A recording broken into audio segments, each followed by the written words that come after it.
Now, we were talking about your work at ABC, and you worked on several shows like The Ruggles That's right. and Space I Patrol. was there for 2 years. When the call came in for me for them, they wanted help at NBC, and they recommended me to go over for an interview. At that time, Paula Stone was going to put a new show on called Little Boy Blue, and that's where I first met. No, I met him before that. Tom Sarno?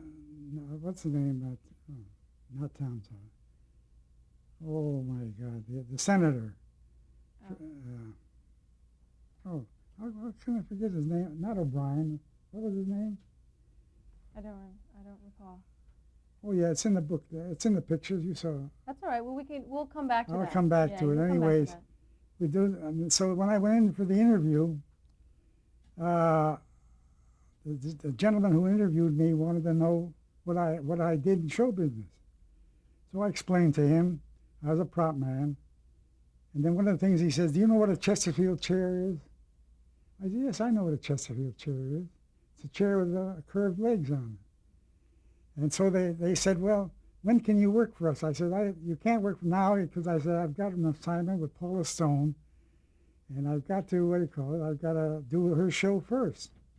But unfortunately, they put the show on and it didn't go. And so I came back to NBC, and I put my application in, and they sent me down for a physical, and they brought me back again, and they put me in local operations for NBC. Now, this is in 1951. 1951. Right? And then I went on local operations, which entailed all these little vignettes sets on the local operation, including cook shows. Maybe you can look it up. Look up the shows in 51 on Studio E. And then from there, they put me in on Groucho Marx. I did, what was the name of that show? It happened to you? It's in the book somewhere. There's another quiz. I mean, a quiz show. He did a quiz show. Oh, You Bet Your Life? You Bet Your Life. Mm-hmm. That's right. You Bet Your Life with the duck. Mm-hmm. And I did all those. I did those shows as they came into NBC. They did those on film. Now, where were they shot? At NBC. At the studios. At the studio, but there was a union affair between the television workers and the studio workers. But I got in between the two of them. So I worked on all of those shows until they changed, until he quit. I don't know how long, a couple of years that was. But you were the prop man for... I was the prop man and I lowered the duck. What were some of your other duties on that show? What else did you do as the prop man? What kind of props did he request? Didn't have nothing at all. He did all the talking. That was practically the only thing to do on the show, except set up things, keep things straightened out, and that's all, nothing. And he was very difficult to get acquainted with. He was a difficult man to get acquainted with. Very private? Yeah, he was very private. He was nothing like his brother. His brother Harper was a wonderful guy. I did shows with him on the Colgate. Oh, that comes later. That's later. So, in fact, after the Groucho show, is that when you moved over to Colgate Comedy Hour? That was 1952. NBC decided to rent or buy the El Capitan Theater, which is now the Palace. And they came in there and established a place. They wanted to bring the Colgate Comedy Hour from New York out here. So they sent me over there to work, just to work, not to do anything else. So as I was working, I was up on what they call a fly floor. I got a call all of a sudden downstairs. I see a bunch of people down there. I go down, so they call me downstairs. They introduced me to,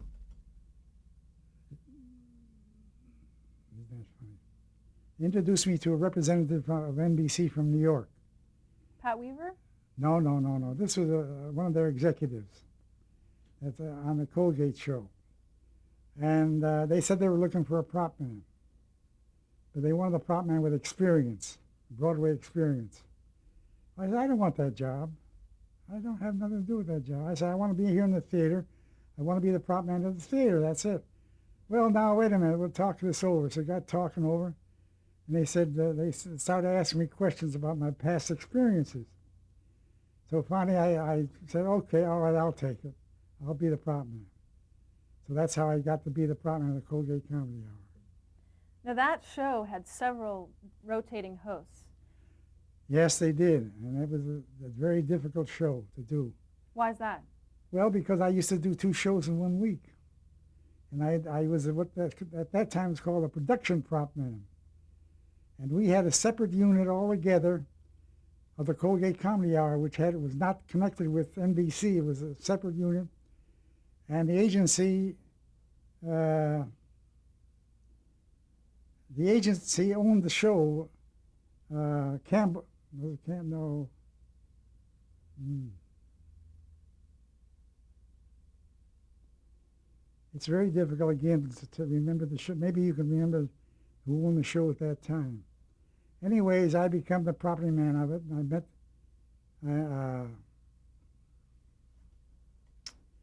The first show I had was Eddie Cantor, and I met the crew on it. I met the people, the production people on it, and one of the assistants on the production team was a man by the name of George Haben, who later became an executive with NBC, and they came from New York. And Manny Ostro was the producer of the show. And when we produced the first show, I had a production manager called, what is his name? What was the production manager's name? It'll probably come to you. Tom, not Tom. Who was it? What was the president, vice president of NBC? I go to the meetings, go to the lunches with. Dick Welch. Dick Welch was the production he came out of them, became a production manager, and so Manny also got talking to him about the crew. So he turned around and said, "Oh, we got people for you." So Manny turned around and said, "Look, I don't want no studio workers. I want stagehands.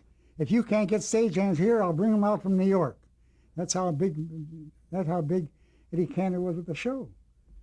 And so that's when I became established as the head man on the show. So how many were in your crew? Well, in my crew I had 6 people, and we took them all out of the stagehands union here. And that's where they came to. They wouldn't use a studio. They wouldn't use no studio workers at all. Although Dick Welch came from the studio originally. They came from RKO. And so anyway, we started the show, and I read the script, the first script, and they started rehearsing at the Sonic Temple. And Eddie Cantor at that time was, he wasn't what you would call friendly. He was Eddie Cantor, the star. He was the star. There's no question about it. He was it.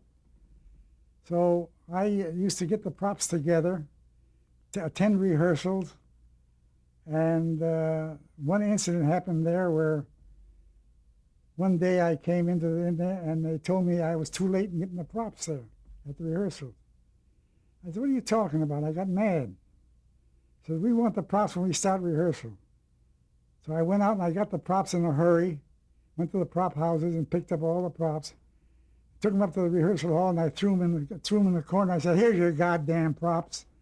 I said, "You want them now? Here they are." And they looked at me, and that's the last time they ever gave me any problems. If you could tell me a typical production week, for instance, a production meeting, and then when were the rehearsals? Rehearsals was, here's the production meeting. We start on a Monday. We read the script. They would give me a breakdown of what I had to get for the show. I got in touch with the designer of the show. He and I went out and did the shopping. I did most of the shopping because he was a New York man, and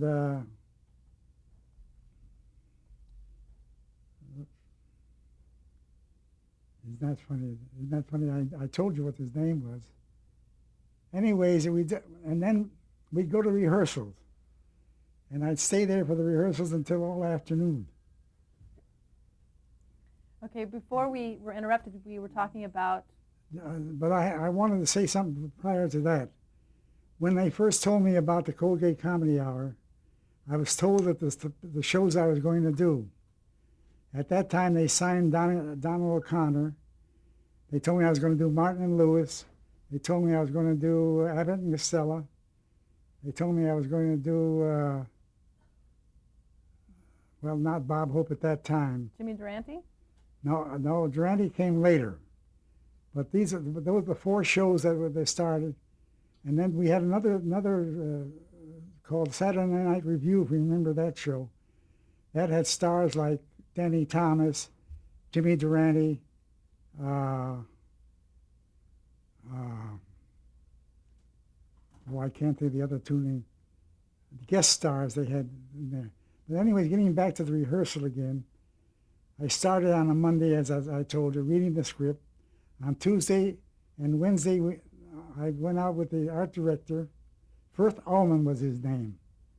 And Firth and I used to go out, and he didn't know the prop houses, so I had to go around, and I finagled the prop houses to loan us furniture on a come-see basis, because I said, look, this is new now. This is a great chance for you to do business. And I'm going to do business with you people. This place was called the Cinema Props at that time.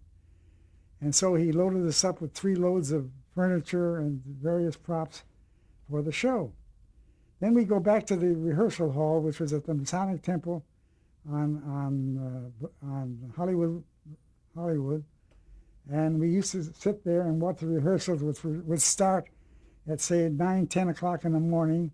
They'd read, and then they'd get up on about Thursday or Friday. They'd get up on their feet, as they called it, and went through the motions what they were going to do. And as in one of the incidents I told you about, where the production man, George Havers, came to me, the associate producer, and said, Al, you don't get the props here in time. That's when I got mad, and I did the stuff I did. And after that, they never gave me one bit of word. Then on a Thursday, I had another production meeting. During the rehearsals, I'd have to go back to the El Capitan Theater, which we had a separate unit which controlled the Colgate Comedy Hour. And the next show, they gave me the script on the Donald O'Connor show, which was the second show to come up. And I had to prepare myself for 2 shows at the same time, you might say. So after I got the script and everything else, I'd go back to the rehearsals again. In the meantime, I would do telephoning on what I needed for the Donald O'Connor show and get together with special effects people what I needed. There's a very interesting story about that first Donald O'Connor show. But anyways, what we did was we would do the show and rehearse it up until Friday, or Friday morning. Friday afternoon, the trucks would come and load the props and everything they had to have, bring it to the El Capitan Theater. And we moved into the El Capitan Theater. And then we set up. On Friday, they set the scenery up. I set up my props on the show. And I had 6 people helping me, plus the grips and electricians. I had to light the show. And the cameraman had to come in and check. On Saturday, after the show was set up, we'd rehearse. And that's when we would rehearse the show, and Mr. Cantor would go through his paces, and the director would tell him what he wanted to do. And there was one incident where he said, well, Mr. Cantor, I used to call him Mr. C. Hey, Mr. Cantor, would you move over a few inches, so just like we'd ask for the camera crew? He said, can't you move those things there? They got wheels on them. And he wouldn't move. He made them move the cameras to get into position. So we went through the first show, and it was very successful. That happened on a Sunday night at 5 o'clock. When the 5 o'clock came, the gong rang for 5 o'clock, we went on the air. At 6 o'clock, we went off the air. And we did all that show in an hour time, with between breaks of 30 seconds and 1 minute. to reset our different scenes. And that was the way the production happened. Then when we got through on a Sunday, that night I would have to start getting my stuff together to return to the prop houses. And then I'd come back in on a Monday with my assistant and we check out the show. And we have to check everything out back to the prop houses. In the meantime, while I'm doing that, I'm still working on the Donald O'Connor show. Now, the first Donald O'Connor show was one of the hardest shows I've ever done. They wrote a skit in there in which they had a famous movie star at that time. He did Stalag 21. What was that? What was his name? Bill? No. Remember? Bill Holden? Huh? Bill Holden? Holden. William Holden? No, it wasn't. No. I did with William Holden. No, it was another star. Anyways, the story of the star was they had one sketch in there that they went to a haunted house. And the haunted house, he went into the house and there was wine glasses floating all over the stage. And when the star came in, he flipped his hat and his hat had to fly and get onto a hook, onto a wall bracket. And I had to trick that all up. And that was a job in itself. I had to think of how to do it. And what I did with my people is I put scaffolding around the set, and I had fish poles and fish wire into these wine glasses and floated them all over the stage while they were shooting them. When, what was his name? He was in Stalag 21, the star. And he came in and he took his hat off, and he threw his hat, and the hat had a hook onto the wall. And that was one of the big incidents of that show. Did it make it? Oh, yeah, we did it very well. We were very, very successful. In fact, I had tricks on every one of my shows. Every one of my Colgate Comedy Hours, I had tricks that you cannot believe. It's unbelievable to this day. How I did it, I'll never know. But I had a wonderful crew, and we worked on everything ourselves. And I had no special effect people or anything else. We were the ones that did it all. Do you remember some of your more memorable tricks? Oh, yeah. What are some of your favorites that you created? Well, that was one you said you didn't want to tell me. You didn't want me to tell you. No, I do. I want you to tell me on camera, though. On Papers. Oh, on on the Bob Wally Hope Cox? show. Huh? Oh, that's late. Is that later? Well, that's way later. Okay, well, we'll get to that one later then. Let's stay with the Colgate Comedy Hour. Well, the Colgate Comedy Hour, Donald O'Connor used to bring in all kinds of dance equipment, and he used to do a lot of dancing and a lot of gimmicks and gags. But the point of it, that each show had one special deal that always used to give me a headache. And that went on for every show that I did on Colgate for 3 years. I never failed to get into a heartbreaker. And I used to go home and not sleep nights wondering what I was going to do. And I had to do it myself. But I had help. They helped me, and they were great. I had a great crew, all mechanics. They all knew what they were doing. And I had a wonderful assistant by the name of Johnson. He died, poor guy. And when I first got him, I said to him, I said, when I send you out for a prop, don't come home and tell me you can't find it. You bring me back anything. I want you to bring back anything that you find that's close to what we need. And that's what he used to do. He later turned out to be a hell of a prop man. He was a prop man for production, prop man for all kinds of shows. You know, I don't remember what they are. So now what show do you want to go next? Well, I still want to stay with Colgate Comedy Hour because I want you, tell me a little bit about the budget that you had to work with. Oh, well, it's in the book there. You saw it in the book there. I had a $400 budget.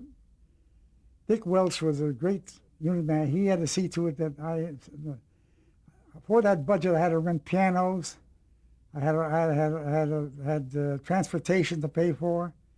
I had to pay for the props, and I had to stay within this budget. But he somehow stretched it around. So he took stuff away from wardrobe and gave it to me for the money. And in one incident in an Abbott and Costello show, I had a chandelier that was a breakaway. And this had to fall on Lou Costello. But it couldn't be hurt. So I went out and got prop makers to build it, and it cost me over $600 to build a prop, which we later used. But it worked out fine. That was another gag on an Abbott Costello show. Well, let's talk about some of the other hosts, actually, because you've mentioned Eddie Cantor. What about Dean Martin and Jerry Lewis? They drove me up a wall. Why? Gene, the most imaginative guy you can imagine is Jerry Lewis. He's a wonderful comedian. He's a wonderful guy along with it. He's a perfectionist in everything he does. And I had to be the same as he. And in one show, we had what they call a termite sketch. And in this termite sketch, we had furniture on the street. All the furniture had to fall apart while we're on there. And he wanted certain things. And finally, it came to the piano. And we had a heck of a time rigging the piano so they would break up with the termites. Are supposed to eat the legs off the piano. And of course, it was a prop piano. It was a lightweight piano. And we had a pull. My boys had to pull the strings that would pull the wheels, the legs from under the piano. But then everything else had to be eaten up there. Whatever had chairs or anything else had to be eaten and fall apart. And so we rigged all that stuff together. And when we did it on the show, that was one of the big things. The biggest thing came when they first came out here. Martin and Lewis came out here. The producer of the show came to me one day. He says, "Al, you're supposed to be a good man." I said, "Yeah." Well, he says, "We want to do a museum piece." I said, "Yeah." He said, "We need a dinosaur." I said, "Why? Could you get it in New York?" He said, "Nobody in New York could touch it. Can you get me a dinosaur?" I said, "I don't know whether I can get one or not. I'll have to look around and find out." Well, he said, "We want to do this sketch." He said, "This is where Jerry comes in. They're in the museum. And he goes up to the skeleton of the dinosaur, and he looks at it, and he knocks the prop from under it, and the whole dinosaur falls apart. And that's what they wanted. Well, I called everybody in the city to see if I couldn't get a dinosaur. Nobody had one. I called the studios. They didn't have nothing like a dinosaur skeleton. I called the Historical Society, and they wouldn't even think of loaning me one of their skeletons. So finally I found a man, his name was Greenfield. He was a prop man at, at Fox Studios. And he wanted to go into the prop building business. So I said to him, "Look, Ken, what can you do for me on a dinosaur?" He said, "How soon do you want it?" Well, I said, "I don't know. They want it in a couple of weeks." He said, "All right, let me take a look, see what I can do about it." He turned up and came up with a dinosaur. It took a couple of weeks for him to make it, and they made it. It didn't cost me that much because they wanted to get into the business of making props. So we put it on the stage, and would you believe it that the first move that Derry did, the goddamn thing fell apart on it. And that was a rather disappointing situation. It was disappointing with him, too. But it was his fault. He was the one that was supposed to go gag it up. That was the opening of the show. Now, this was a live show, so... Everything was live. In those days, everything was live. We kinescoped him. Back to the East Coast. Back to the East Coast. So it's like you couldn't do that one over again. That was... Oh, no. Once that was it. We couldn't reassemble that skeleton at all because it was all live. Do you remember what the skeleton was made of? Was it real light? Yeah, it was plastic. In fact, I kept it in storage for years and years at NBC, but nobody ever used it. I think they still have it at the prop house. I think they've got it at the what's that prop house on La Brea? See, that just Ellis Mercantile. I think they have it.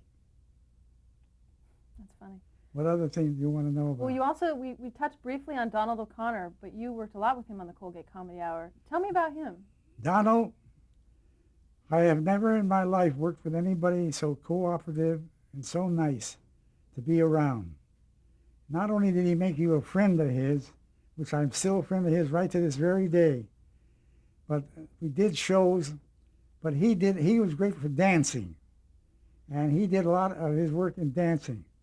The gag with the what do you call it, with the wine glasses was one of the very few gag shows that we ever did with him, because what he loved to do was go on trampolines, dance on trampolines, and do little sketches. The sketches didn't mean much of anything because there was very little to do with them. And that's how I worked, and that's how he worked all his shows. And I had very little problems with Donald the rest of the season. But he was a big hit, and he got an Emmy, as you see the picture of that I have with him there. And with Abbott and Costello, these two people drove me as badly as Martin and Lewis did. Why? Because they wouldn't rehearse. I would go up to rehearsal, they'd go back and play cards. They wouldn't want to rehearse.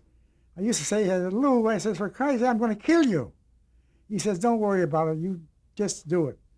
So we had a gag one day where he used to come on stage, and there was a box of apples over the top of him, and they were supposed to fall on him. Well, the apples were about 20 feet off the ground. Now, if the apples, I had to split the apples so that they would split when they hit him. He says, don't worry about it, I'll get out of the way. And that's the way we worked all the gags he ever did. And I had gags on that show that you will not, I cannot believe to this day that I ever did. We had a scene in there called a paint scene. This was a great scene that we did, in which Lou Costello was listening to a radio, and Abbott was going to have a massage. So he goes ahead and starts, he's going to be in the sewer. Lou was going to be in the sewer. And in the meantime, he turns on he turns on the radio, and it turns into a paint job. And he thinks that's what he has to do. So he's listening to the thing, and so he has to go and get paint. And he painted Abbott's body with all this paint. And I had to make up a special paint that could be washed off. And that was a gag that we really had something to do with. Another gag that we had in there was eating a sandwich, in which he was a thief, and he stole a diamond bracelet. And the cops come after him, so to hide the diamond bracelet, he put it inside of a hamburger sandwich. So he started to eat the hamburger sandwich, and he started to chew the diamonds. And the sandwich had to make the noise of him chewing the diamonds. But the greatest scare we had was I did a show, we did a Western scene, in which he and Lou were in an Indian camp. And they were captured by the Indians. And their agent was always on the set with them. His name is Sherman, Lou Sherman. So one day they told me, they said, Al, in this scene we want a salami. We want it 6 feet long, and so Lou can pick up the salami and Abbott can hit the salami and hit Lou with it. I said, okay, so I go out and get a salami. It's 6 feet long. When they try to pick it up, it started to fall apart in the middle. It bent down. It wouldn't stay stiff. So I thought in my smart way, I got to stiffen it up somewhere. So I found a little piece of a gas pipe, a half-inch gas pipe. I put this pipe into the salami so it would stiffen it up so he could take it and hold it and hit him. But I didn't know they were going to hit him. See? When the show was on the air, they told me that Abbott was going to hit to him with the salami. I said, he can't do that. I started to scream. Sherman was there, and I said, look, Sherman, they're going to kill him. So I told him what was going to happen.